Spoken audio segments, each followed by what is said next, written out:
The fifth feature is inheritance. Fifth feature is inheritance.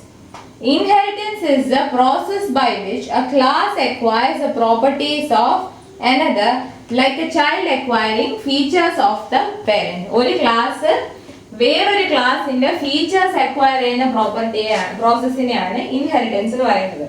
നമ്മളിപ്പോൾ ഒരു കുട്ടിയെ എടുക്കുകയാണെങ്കിൽ ആ കുട്ടി ആരുടെ പ്രോപ്പർട്ടീസ് ആണ് ഇൻഹെറിറ്റ് ചെയ്യുന്നത്? അതിന്റെ പേരൻസിന്റെ പ്രോപ്പർട്ടീസ് അല്ലെങ്കിൽ ബിഹേവിയർ ഇൻഹെറിറ്റ് ചെയ്യും. നമ്മളിപ്പോൾ പേരൻസിന്റെ പ്രോപ്പർട്ടീസ് എന്ന് പറയാൻ പറ്റില്ല, പേരൻസിന്റെ ബിഹേവിയറോ ക്യാരക്ടറിസ്റ്റിക്സോ ഒരു കുട്ടി എങ്ങനെ അക്വയർ ചെയ്യുമോ അതേപോലെ ഒരു പേരന്റിന്റെ ഫീച്ചേഴ്സോ ബിഹേവിയറോ ഒക്കെ ഒരു ചൈൽഡ് അക്വയർ ചെയ്യുന്ന പോലെ ഒരു ക്ലാസ് വേറൊരു ക്ലാസിന്റെ പ്രോപ്പർട്ടീസ് അല്ലെങ്കിൽ ഫീച്ചേഴ്സ് അക്വയർ ചെയ്യും. ആ ഒരു പ്രോസസ്സിനെ വിളിക്കുന്ന പേരാണ് inheritance. So inheritance is the process by which a class acquires the properties of another class. Process by which a class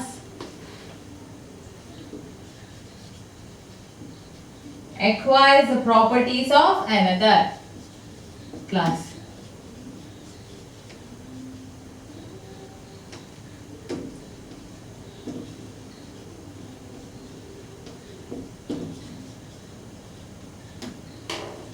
ഒരു ക്ലാസ് വേറൊരു ക്ലാസിന്റെ പ്രോപ്പർട്ടീസിനെ അക്വയർ ചെയ്യുന്ന പ്രോസസ്സിനെ വിളിക്കുന്ന പേരാണ് ഇൻഹെറിറ്റൻസ്.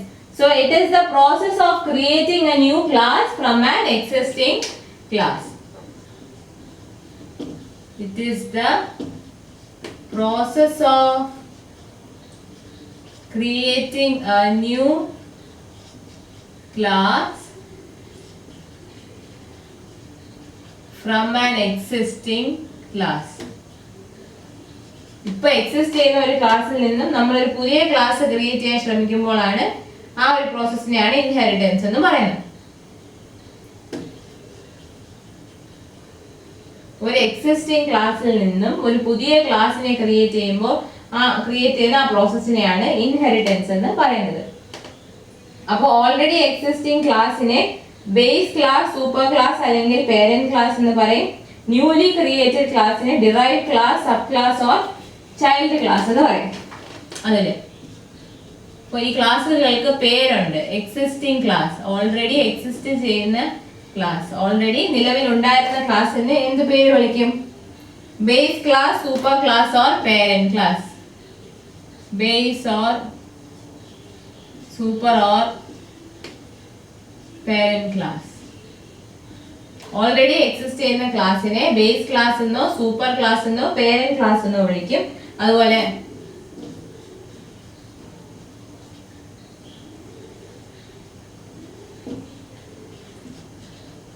ന്യൂലി ക്രിയേറ്റഡ് ക്ലാസ്സിനെ എന്ത് വിളിക്കും? Sub class or child class or derived class.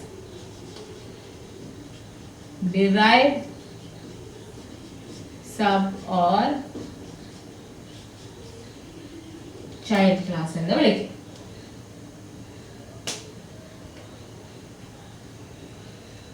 അപ്പോ ഒരു ക്ലാസ് ഉണ്ട്, അതിൽ നിന്ന് നമ്മളൊരു ക്ലാസ്സിനെ ഡിറൈവ് ചെയ്യുന്നു. അപ്പോൾ ഒരു പേരന്റ് ക്ലാസ്സും ഉണ്ട്, ഒരു ചൈൽഡ് ക്ലാസ്സും ഉണ്ട്. ഈ ചൈൽഡ് ക്ലാസ് പേരന്റ് ക്ലാസ്സിന്റെ എല്ലാ ഫീച്ചേഴ്സ് അല്ലെങ്കിൽ എല്ലാ പ്രോപ്പർട്ടീസും ഇൻഹെറിറ്റ് ചെയ്യും. ബേസ് ക്ലാസ്സിന്റെ എല്ലാ പ്രോപ്പർട്ടീസും എല്ലാ ഫീച്ചേഴ്സും ഈ ഡിറൈവ്ഡ് ക്ലാസ് ഇൻഹെറിറ്റ് ചെയ്യും.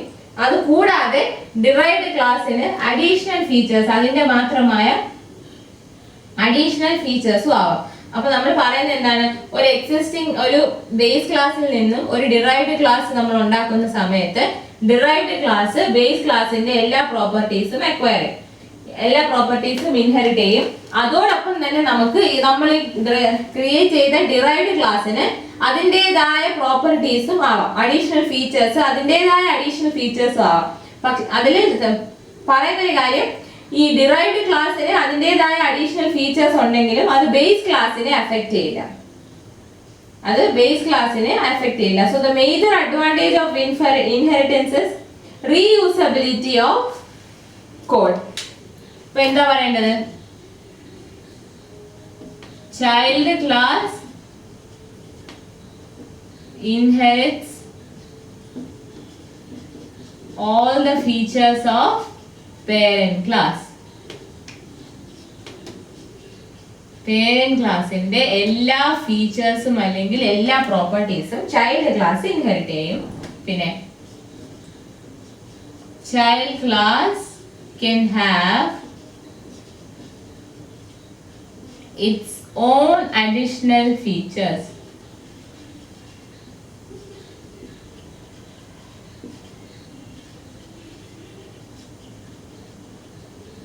ചൈൽഡ് ക്ലാസ്സിന് അഡീഷണൽ ആയിട്ട് അതിന്റെ സ്വന്തമായുള്ള കുറച്ച് ഫീച്ചേഴ്സും ആവാം. This will not affect the features of base class, which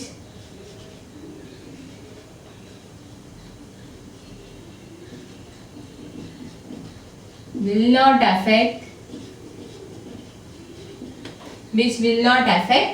features of base class.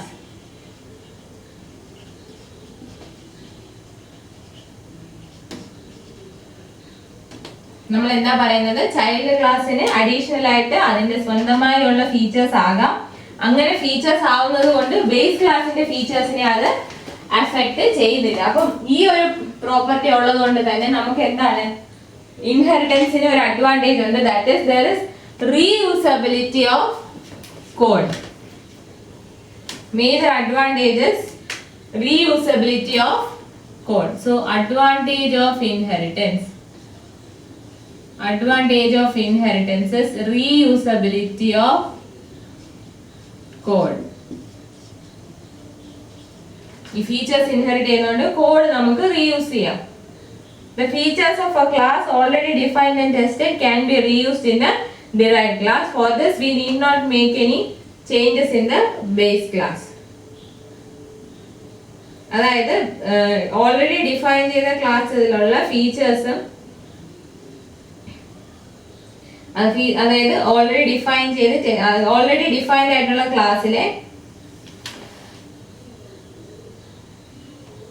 Test ചെയ്ത ഫീച്ചേഴ്സിനെയൊക്കെ നമുക്ക് ഡിറൈവ്ഡ് ക്ലാസ്സിലും റീയൂസ് ചെയ്യാം. അതിന് ബേസ് ക്ലാസ്സിൽ ചേഞ്ചസ് ഒന്നും വരുത്തേണ്ട ആവശ്യം ഇല്ല. അപ്പൊ ഇൻഹെറിറ്റൻസ് എന്ന് പറഞ്ഞാൽ എന്താണ്? ഇൻഹെറിറ്റൻസിന്റെ കോൺസെപ്റ്റ് ഒന്നുകൂടെ നോക്കാം. Concept inheritance means the process by which a class derives or acquires the properties of another class, just like a child acquiring the features of its parent. Inheritance is the process of creating a new class from an existing class. ഈ existing classന് പല പേരുകൾ പറയും. Base class, super class or parent class. And the newly created class is known as derived class or subclass or child class. The child class acquires all the features or properties of parent class. The child class acquires or inherits all the features or properties of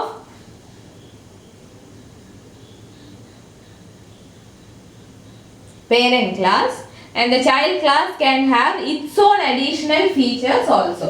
Child class can have its own additional feature. അതായത് parent classന്റെ എല്ലാ ഫീച്ചേഴ്സും child class inherit ചെയ്യും. അതിന്റെ കൂടെ തന്നെ child ക്ലാസിന്റെ സ്വന്തമായിട്ട് കുറച്ച് അഡീഷണൽ ഫീച്ചേഴ്സും ആവാം.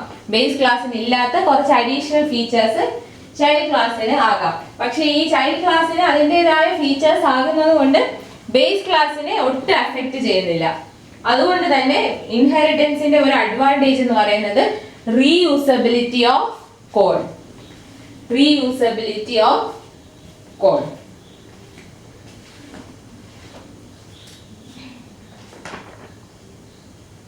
Now let us see how we can define a derived class. ഒരു derived class നമുക്ക് എങ്ങനെ ഡിഫൈൻ ചെയ്യാമെന്ന് നോക്കാം. ഒരു derived class എങ്ങനെ ഡിഫൈൻ ചെയ്യാമെന്ന് നോക്കാം.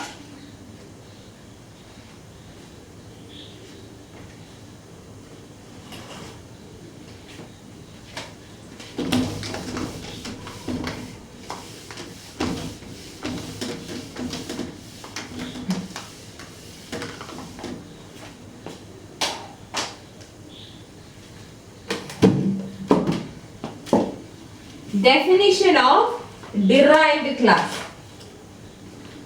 Definition of derived class.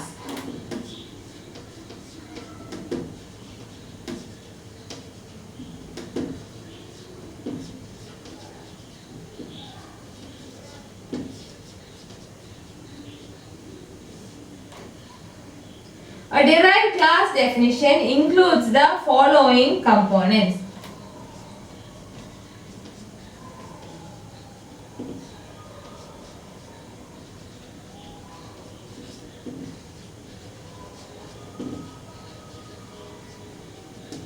ഒരു derived classന്റെ definitionൽ എന്തെല്ലാം ഉണ്ടായിരിക്കുമെന്ന് നോക്കാം. First is the keyword class.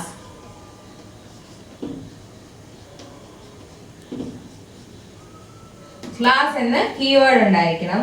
Then name of derived class. Derived classന്റെ പേര്. Name of derived class. Next, a single colon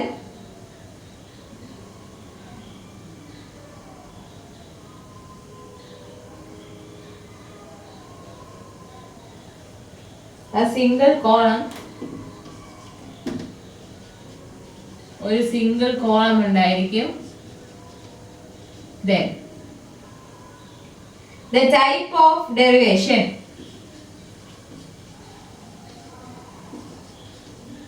അതായത് പബ്ലിക് ആണോ പ്രൈവറ്റ് ആണോ പ്രൊട്ടക്റ്റഡ് ആണോ എന്നുള്ളത്. Public, private or protected. പിന്നെന്താ നെയിം ഓഫ് ബേസ് ക്ലാസ്.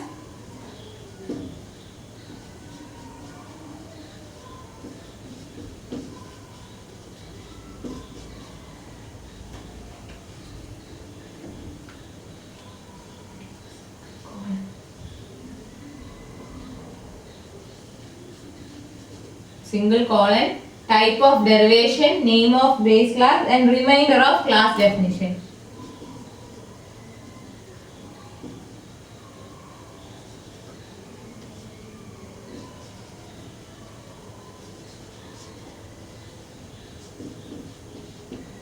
നമ്മൾ ഒരു എക്സിസ്റ്റിംഗ് ക്ലാസ്സിൽ നിന്നും ഒരു പുതിയ ക്ലാസ്സിനെ ഡിറൈവ് ചെയ്യുമ്പോൾ അതിന്റെ ഡെഫിനിഷനിൽ, അതായത് ഡിറൈവ്ഡ് ക്ലാസിന്റെ ഡെഫിനിഷനിൽ എന്തെല്ലാം കമ്പോണൻസ് ഉണ്ടായിരിക്കണം. അതിൽ എന്തെല്ലാം കമ്പോണൻസ് ഉണ്ടായിരിക്കണം? ക്ലാസ് എന്ന കീവേഡ് ഉണ്ടായിരിക്കണം. there should be keyword class. ഒരു ഓൾറെഡി എക്സിസ്റ്റിംഗ് ക്ലാസ്സിൽ നിന്ന് ഒരു പുതിയ ക്ലാസ് ആണ് നമ്മൾ ഡിറൈവ് ചെയ്യുന്നത്. അതും ഒരു ക്ലാസ് ആയതുകൊണ്ട് തന്നെ ക്ലാസ് എന്നുള്ള കീവേഡ് നമ്മൾ കൊടുക്കണം. ഇനി ഡിറൈവ് ചെയ്യുന്ന ക്ലാസ്, അതായത് ഡിറൈവ്ഡ് ക്ലാസ്സിന് അല്ലെങ്കിൽ ചൈൽഡ് ക്ലാസിന്റെ പേര്, അത് മസ്റ്റ് ആണ്. അപ്പോൾ ചൈൽഡ് ക്ലാസിന്റെ പേരും വേണം. We are deriving a class from another class. അപ്പം പേരന്റ് ക്ലാസിന്റെ പേരും വേണം. അപ്പോൾ ബേസ് ക്ലാസിന്റെ പേര് വേണം, ഡിറൈവ്ഡ് ക്ലാസിന്റെ പേരും വേണം. ബേസ് ക്ലാസിന്റെ പേരും വേണം, ഡിറൈവ്ഡ് ക്ലാസിന്റെ പേര് വേണം. രണ്ടിന്റെയും പേര് വേണം. നമ്മളിവിടെ ഇൻഹെറിറ്റൻസ് ഉപയോഗിച്ചാണ് ഒരു ക്ലാസ് ക്രിയേറ്റ് ചെയ്യുന്നത്. അതായത് ഒരു എക്സിസ്റ്റിംഗ് ക്ലാസ്സിൽ നിന്നും വേറൊരു ക്ലാസ്സിനെ നമ്മൾ ഡിറൈവ് ചെയ്യുന്ന സമയത്ത് എക്സിസ്റ്റിംഗ് ക്ലാസിന്റെ പേരും വേണം, ഡിറൈവ്ഡ് ക്ലാസിന്റെ, അതായത് ബേസ് ക്ലാസിന്റെ പേരും വേണം, ഡിറൈവ്ഡ് ക്ലാസിന്റെ പേരും വേണം. ഏത് ക്ലാസ്സിൽ നിന്നാണോ നമ്മൾ ക്ലാസ് ഉണ്ടാക്കുന്നത് ആ ക്ലാസിന്റെ പേരും പുതുതായി ഉണ്ടാക്കുന്ന ക്ലാസിന്റെ പേരും വേണം. നമ്മൾ ഇവിടെ ഉണ്ടാക്കുന്നത് ഒരു ക്ലാസ് ആണ്. Here we R defining A class. അപ്പോൾ അത് ക്ലാസിനെ ഡിഫൈൻ ചെയ്യുമ്പോൾ ക്ലാസ് ആണെന്ന് അറിയാൻ വേണ്ടി ക്ലാസ് എന്നുള്ള കീവേഡും വേണം. അപ്പോൾ 3 കമ്പോണൻസ് ഏതൊക്കെയാണ്? ക്ലാസ് ഉണ്ടാക്കുന്നത് കൊണ്ട് ക്ലാസ് എന്നുള്ള കീവേഡ് വേണം.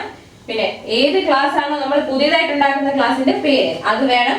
ഏത് ക്ലാസ്സിൽ നിന്നാണോ ഈ ക്ലാസ് ഉണ്ടാക്കുന്നത് ആ ക്ലാസിന്റെ പേര്, അതായത് ബേസ് ക്ലാസിന്റെയും ഡിറൈവ്ഡ് ക്ലാസിന്റെ പേരും വേണം, കീവേഡ് ക്ലാസും വേണം. പിന്നെ എന്ത് വേണം? there should be a single colon. ആ ഡെഫിനിഷനിൽ ഒരു സിംഗിൾ കോളൻ വേണം. പിന്നെ നമുക്ക് എന്ത് ടൈപ്പ് ഓഫ് ഡെറിവേഷൻ ആണ് മെൻഷൻ ചെയ്യണം. അതായത് പബ്ലിക് ആണോ പ്രൈവറ്റ് ആണോ പ്രൊട്ടക്റ്റഡ് ആണോ, അതാണ് ടൈപ്പ് ഓഫ് ഡെറിവേഷൻ. പിന്നെ ബാക്കി ഒരു ക്ലാസ് ഡെഫിനിഷനിൽ വേറെ എന്തെല്ലാം വേണം അതും കൂടെ ഉൾപ്പെടുത്തണം. സോ എന്തെല്ലാം ഉണ്ട്? ക്ലാസ് എന്നുള്ള കീവേഡ് വേണം, ഡിറൈവ്ഡ് ക്ലാസിന്റെ പേര് വേണം, ബേസ് ക്ലാസിന്റെ പേര് വേണം, ഒരു സിംഗിൾ കോളൻ വേണം, എന്ത് ടൈപ്പ് ഓഫ് ഡെറിവേഷൻ ആണെന്ന് മെൻഷൻ ചെയ്യണം. That is public, private or protected. then remainder of class definition. ഇതെല്ലാം പോരാൻ ഇനി ഒരു ക്ലാസ് ഡെഫിനിഷന് വേറെ എന്തെല്ലാം വേണം അതും കൂടെ നമ്മൾ പ്രൊവൈഡ് ചെയ്യണം. സോ ഇത്രയും കമ്പോണൻസ് ആയിരിക്കും ഡിറൈവ്ഡ് ക്ലാസിന്റെ ഡെഫിനിഷനിൽ ഉണ്ടാകും. So now let us see an example to illustrate how a derived class line is defined from base class point. ഒരു പോയിന്റ് എന്നുള്ള ബേസ് ക്ലാസ്സിൽ നിന്നും ലൈൻ എന്നുള്ള ഡിറൈവ്ഡ് ക്ലാസ് എങ്ങനെ ഡിഫൈൻ ചെയ്യാമെന്ന് നോക്കാം.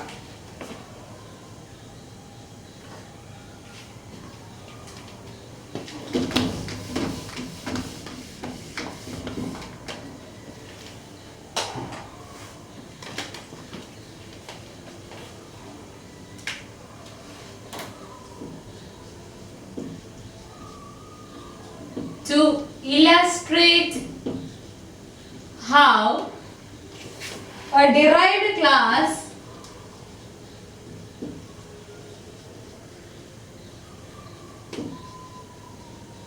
line is defined from base class point.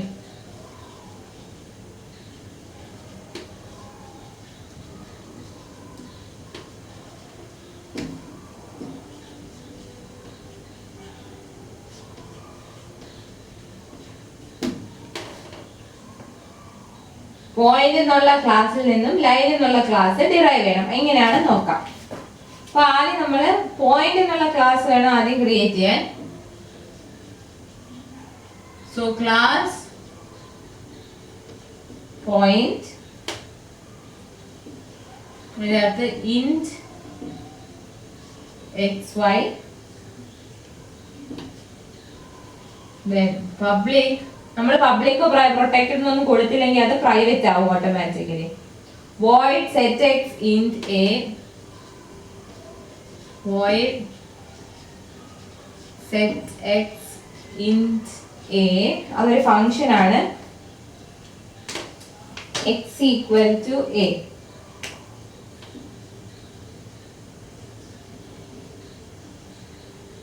then int get x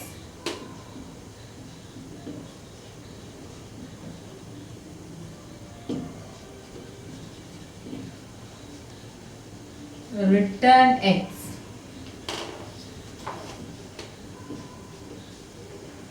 Then void set y into b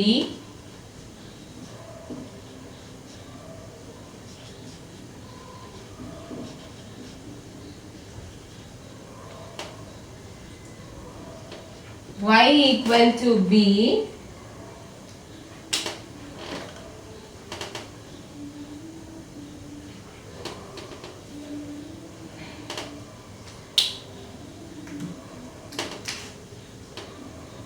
y equal to b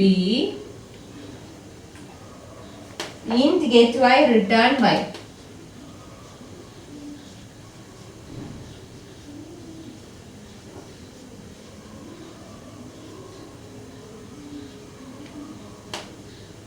ഇനി നമുക്ക് ഡിറൈവ്ഡ് ക്ലാസ് ഇപ്പൊ നമ്മൾ ബേസ് ക്ലാസിന്റെ ചെയ്തു. ഇനി ഡിറൈവ്ഡ് ക്ലാസ്. അപ്പൊ ക്ലാസ് എന്നുള്ള കീവേഡ് പ്രൊവൈഡ് ചെയ്യുന്നു. ക്ലാസ് ബേസ് ക്ലാസിന്റെ ഡിറൈവ്ഡ് ക്ലാസിന്റെ പേര് കൊടുക്കുന്നു.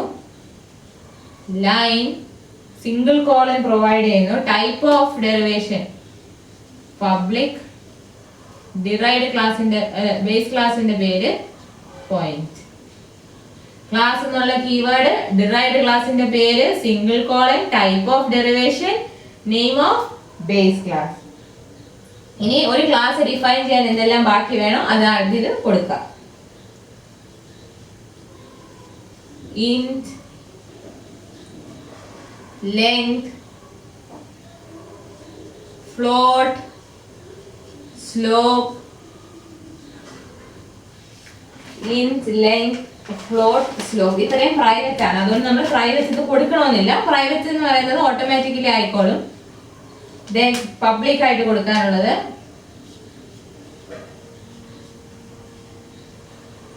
void set length indel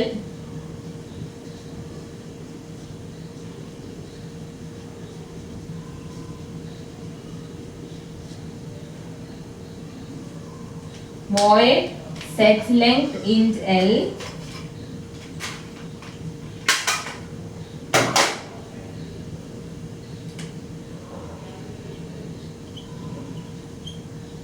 length equal to L.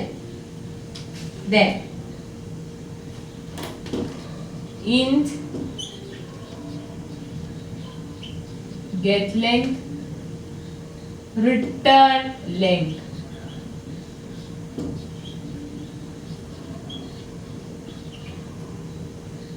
Void set slope float as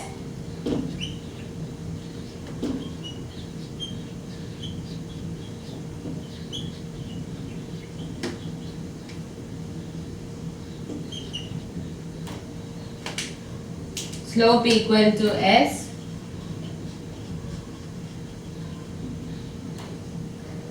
Int get slope return slope.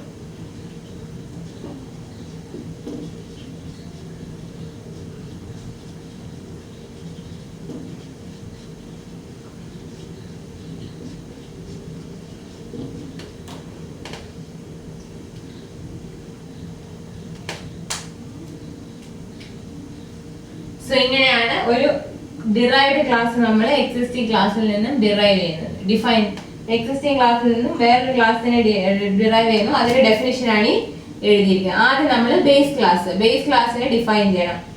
Class എന്നുള്ള കീവേഡ് ഉപയോഗിച്ച് ബേസ് ക്ലാസിന്റെ പേര് കൊടുക്കുക. അതിന്റെ അകത്ത് പ്രൈവറ്റ് ആയിട്ട് പബ്ലിക് ആയിട്ടുള്ള ഡേറ്റയും ഫംഗ്ഷൻസും ഒക്കെ മെൻഷൻ ചെയ്യണം. പ്രൈവറ്റ് ആണെന്നുണ്ടെങ്കിൽ നമ്മൾ കൊടുത്തില്ലെങ്കിലും കുഴപ്പമില്ല. പബ്ലിക്കോ പ്രൊട്ടക്റ്റഡോ ആണെങ്കിൽ മെൻഷൻ ചെയ്യണം. ഇപ്പം ഒന്ന് മെൻഷൻ ചെയ്യാതെ എഴുതിയിരിക്കുന്നത് പ്രൈവറ്റ് ആവും.